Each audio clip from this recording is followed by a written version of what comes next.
Ils disent que le pouvoir se reconnaît au silence qu'il impose.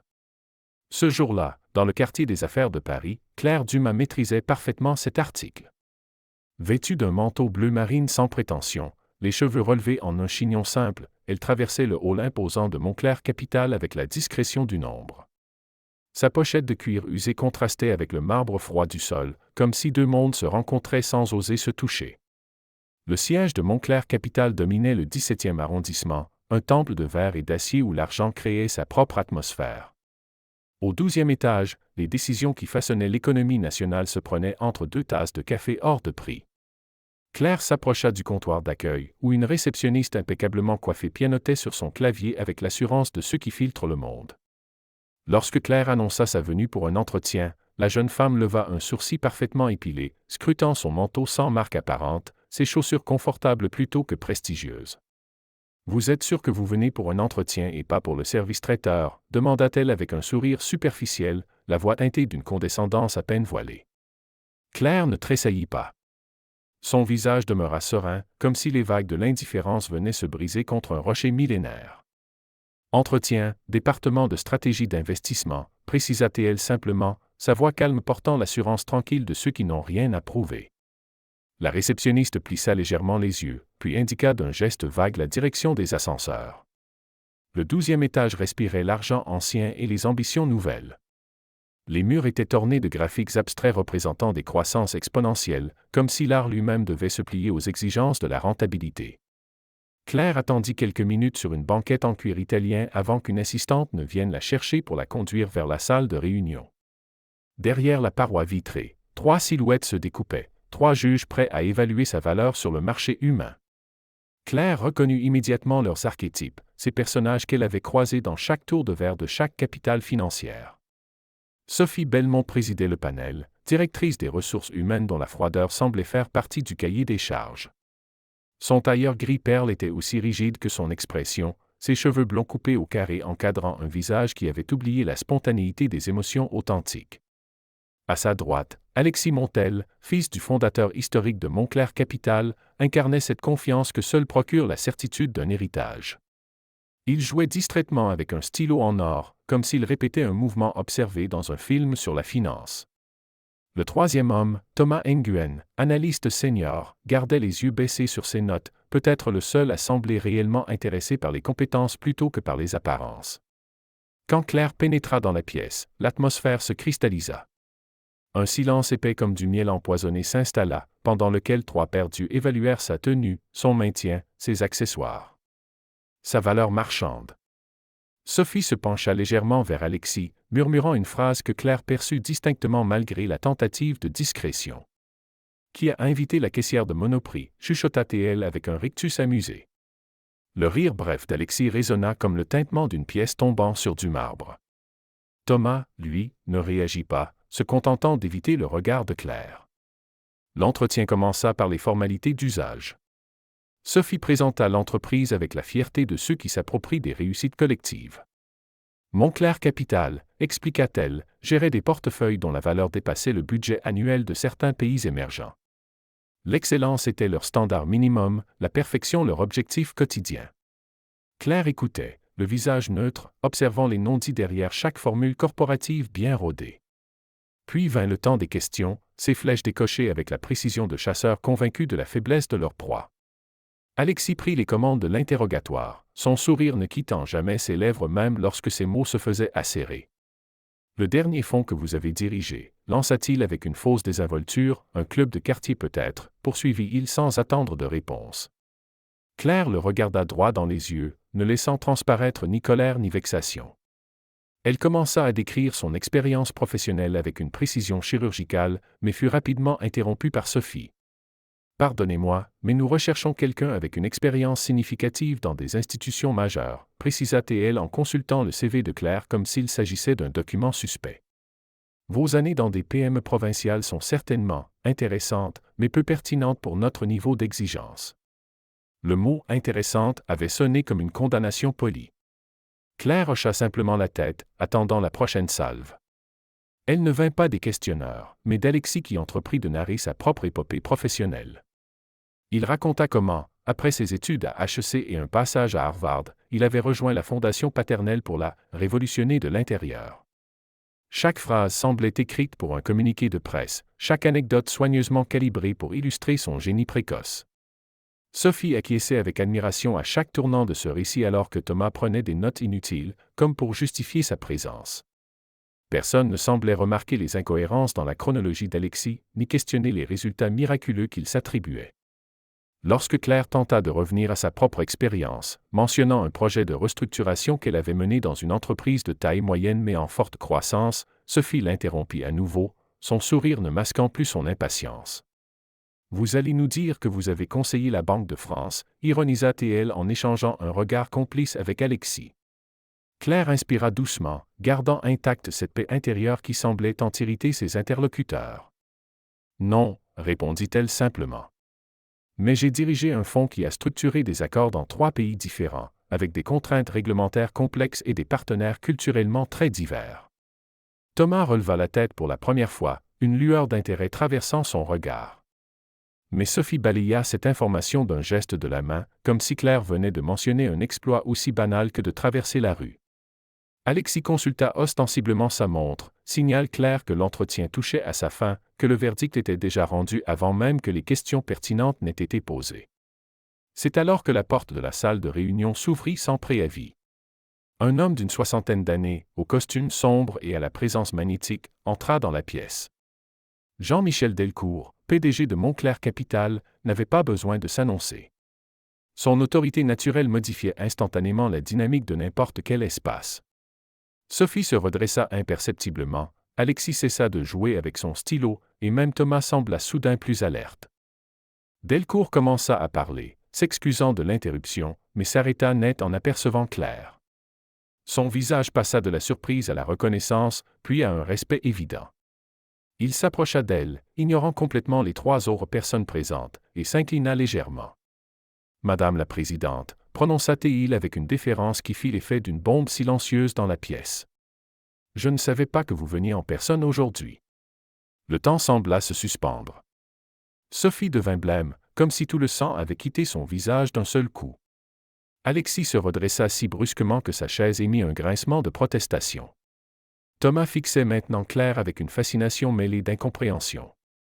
Delcourt poursuivit, s'adressant désormais au panel comme s'il présentait une évidence qu'ils auraient dû connaître. Claire Dumas est présidente du conseil d'investisseurs du groupe international Horizon Capital, expliqua-t-il. Sans elle et son équipe, notre dernière levée de fonds n'aurait jamais vu le jour. Sa capacité à identifier les structures viables et à anticiper les mouvements du marché est légendaire dans nos cercles. Le mot « légendaire » flotta dans l'air comme un jugement inversé sur ceux qui, quelques secondes plus tôt, la jugeaient insignifiante. Claire observa calmement les visages décomposés de ses interrogateurs. Son expression demeurait sereine, mais une lueur nouvelle brillait dans son regard, non pas de la vengeance, mais une évaluation froide et professionnelle.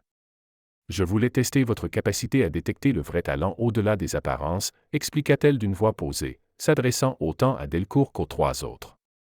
Pour l'instant, je dois avouer que je suis perplexe. Sophie tenta de reprendre contenance, son visage se recomposant en un masque professionnel qui ne masquait pas totalement sa panique.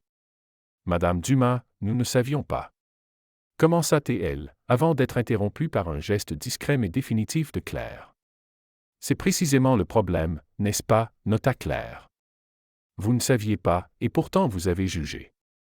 Dans notre métier, l'erreur d'évaluation la plus coûteuse est celle qui se base sur des préjugés plutôt que sur des données. » Alexis tenta une approche différente, son sourire revenant comme un réflexe de survie. « C'est un test brillant, reconnut-il avec un enthousiasme forcé. Nous aurions dû être plus perspicaces. » Delcourt observait cet échange avec un mélange d'amusement et de préoccupation. Il se tourna vers Claire, ignorant délibérément les tentatives de sauvetage de son équipe. Le conseil d'administration se réunit dans 1 heure, Madame Dumas. Peut-être pourriez-vous vous joindre à nous pour le déjeuner qui précède, dans la salle du conseil. Claire acquiesça simplement, puis rassembla ses affaires avec des gestes mesurés. Thomas, qui n'avait pas prononcé un mot depuis l'entrée de Delcourt, semblait fasciné par ce renversement de situation. Sophie tenta une dernière justification, mentionnant le processus de sélection standard et les critères établis par le département des ressources humaines. Delcourt l'interrompit avec une politesse qui n'adoucissait en rien la réprimande sous-jacente. Aujourd'hui, Sophie, vous auriez dû être de l'autre côté de la table, observa-t-il. Quand le talent vient frapper à notre porte, notre travail est de le reconnaître, pas de le faire passer par nos cases préfabriquées. Claire se leva, ajustant son manteau bleu marine sans ostentation. Elle regarda chacun des membres du panel, non pas avec triomphe, mais avec cette évaluation calme de quelqu'un qui vient de recevoir une information précieuse. « Je ne suis pas venu postuler, précisa-t-elle finalement. Je suis venu évaluer si Montclair Capital mérite l'investissement que mon groupe envisage. Les grandes institutions se jugent à leur capacité à voir au-delà des apparences, à détecter l'excellence là où elle se cache. Ce que j'ai observé aujourd'hui m'en apprend beaucoup sur votre culture d'entreprise. » Un silence assourdissant suivit cette déclaration. Delcourt lui-même semblait maintenant préoccupé, comprenant soudain les implications plus larges de cette rencontre.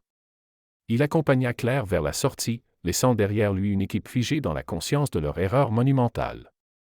Dans le couloir, loin des oreilles indiscrètes, Claire s'arrêta un instant. Son visage s'adoucit légèrement, révélant une fatigue passagère, comme si maintenir cette façade de calme absolu demandait une énergie considérable. « Vous savez, Jean-Michel, dit-elle en utilisant pour la première fois le prénom du PDG, révélant une familiarité que personne n'aurait soupçonnée. Ce n'était pas un test planifié. Je passais simplement voir comment votre équipe traite les candidats. Les vraies valeurs d'une entreprise se révèlent dans ces moments ordinaires, pas dans les déclarations officielles. » Delcourt hocha la tête, comprenant la profondeur de cette leçon improvisée. La réputation d'une institution financière ne se bâtit pas uniquement sur ses rendements, mais sur l'intégrité de chaque interaction, même celle qui semble insignifiante. Dans l'ascenseur qui les ramenait vers les étages supérieurs, là où les décisions affectant des millions d'euros seraient prises autour d'un déjeuner élégant, Claire observa son reflet dans le miroir chromé. Son manteau simple, ses chaussures confortables, sa pochette de cuir usée, tous ces éléments qu'on avait jugés insuffisants quelques minutes plus tôt. Parfois, le costume le plus cher cache l'ignorance la plus grande. Et la femme la plus discrète dissimule le pouvoir absolu. Claire savait que son message serait entendu bien au-delà de cette salle d'entretien. Que les murmures se propageraient, que les leçons seraient tirées. Non pas par vengeance, mais par nécessité. Car dans un monde où l'apparence dicte souvent le respect, seuls ceux qui voient au-delà des surfaces méritent vraiment de prospérer. L'humiliation cesse là où commence la dignité. Et la vérité finit toujours par apparaître même dans l'ascenseur du 12e étage, entre deux battements de cœur, avant que les portes ne s'ouvrent sur un monde qui doit encore apprendre à voir. 3 semaines s'écoulèrent après cet événement qui avait secoué les fondations invisibles de Montclair Capital. Dans les couloirs feutrés de l'entreprise, l'histoire de Claire Dumas s'était propagée comme une onde de choc silencieuse. On murmurait son nom dans les ascenseurs, on analysait sa démarche dans les salles de pause. Comment avait-il pu ne pas voir? Comment avait-il pu confondre cette force tranquille avec de l'insignifiance? Sophie Belmont avait demandé un congé de 3 jours après l'incident. Officiellement pour régler des affaires personnelles. Officieusement, chacun savait qu'elle tentait de reconstruire sa crédibilité professionnelle, ébranlée dans ses fondements. Un email de sa part était arrivé sur la boîte de Claire Dumas le lendemain même de leur rencontre. Une tentative d'explication, presque une supplique, formulée avec cette politesse excessive qui trahit la peur. Claire n'y avait pas répondu immédiatement. Non par cruauté, mais par pédagogie. Certaines leçons devaient infuser lentement pour être pleinement assimilées.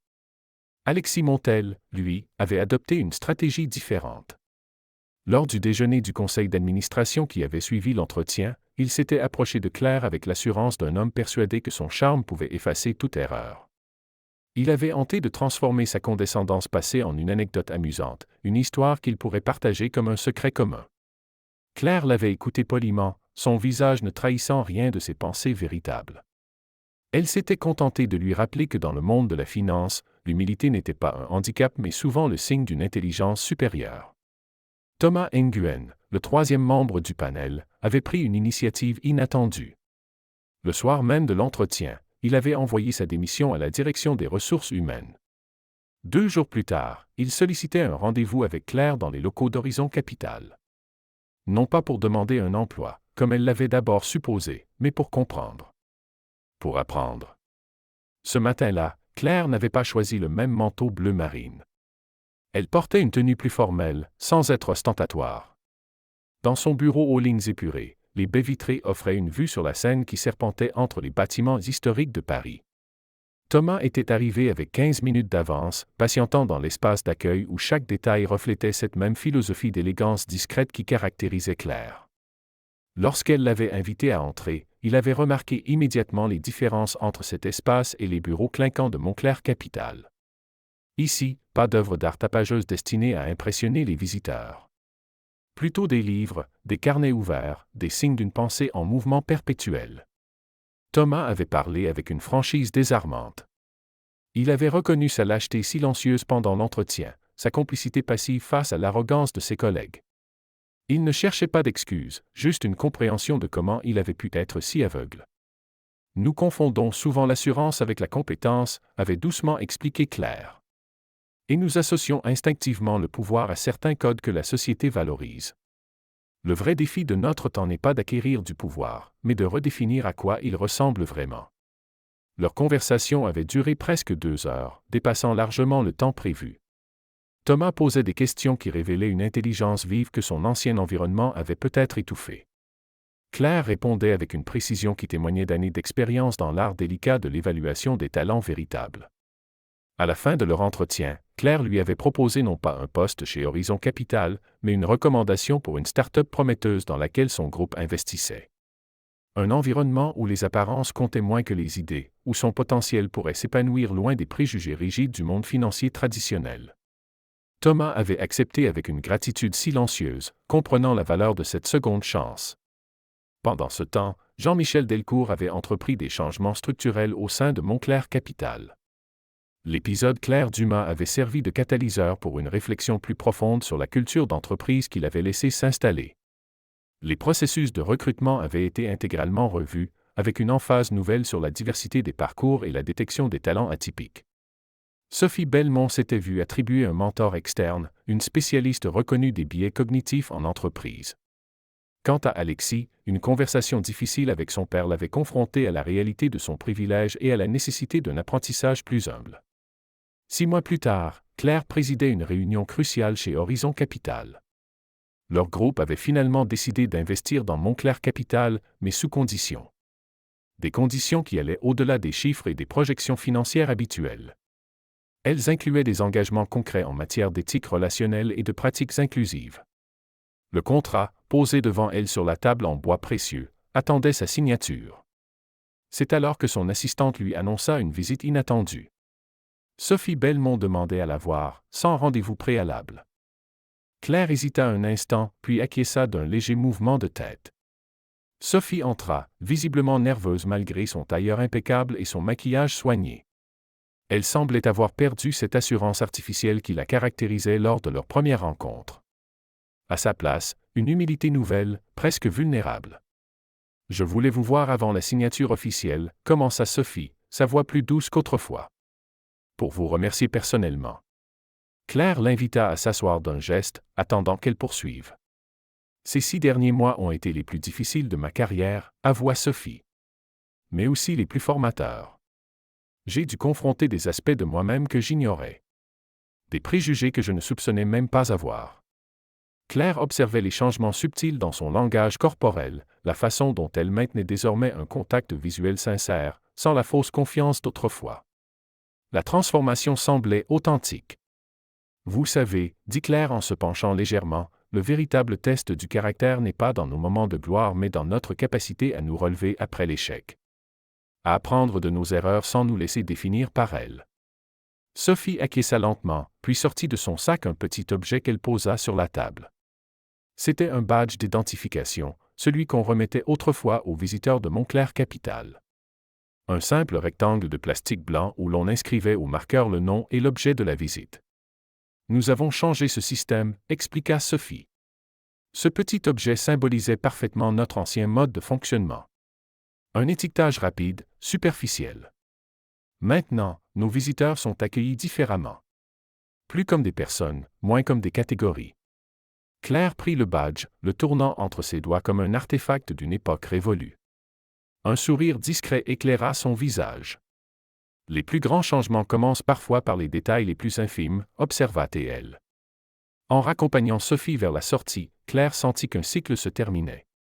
Cette histoire qui avait commencé dans l'humiliation se transformait en quelque chose de plus précieux, une leçon assimilée, une évolution véritable.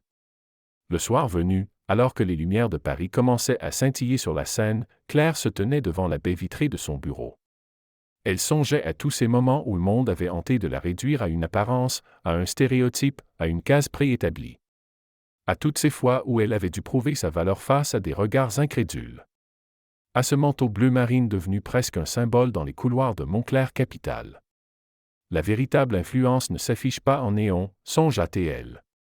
Elle se construit patiemment, pierre après pierre, décision après décision. Elle transforme sans bruit, comme l'eau qui façonne la pierre non par la force, mais par la constance. Dans quelques jours, les médias économiques annonceraient l'investissement d'Horizon Capital dans Montclair. Les analystes parleraient de stratégie financière, de positionnement sur le marché, de projection de croissance. Aucun ne mentionnerait cette réunion dans une salle vitrée du 12e étage, cet entretien qui avait révélé les failles invisibles d'une culture d'entreprise. Pourtant, c'était là que tout avait commencé à changer. Dans ce moment où Claire avait choisi de transformer l'humiliation en leçon, l'arrogance en opportunité d'évolution. Car certaines victoires ne se mesurent pas en chiffres ou en pourcentage. Certaines réussites s'inscrivent dans les consciences, dans les comportements transformés, dans les regards qui apprennent enfin à voir au-delà du superficiel. La nuit tombait doucement sur Paris, enveloppant la ville dans un voile bleu profond rappelant étrangement la couleur de ce fameux manteau. Claire rangea ses dossiers avec cette précision méthodique qui la caractérisait. Demain serait un autre jour, avec d'autres batailles, d'autres préjugés à déconstruire. Mais ce soir, juste pour ce soir, elle savourait cette victoire silencieuse. Car dans l'océan agité du monde des affaires, les tempêtes les plus dévastatrices naissent parfois des vents les plus discrets. Et les révolutions les plus profondes commencent souvent par un simple regard échangé, un préjugé brisé, une dignité retrouvée.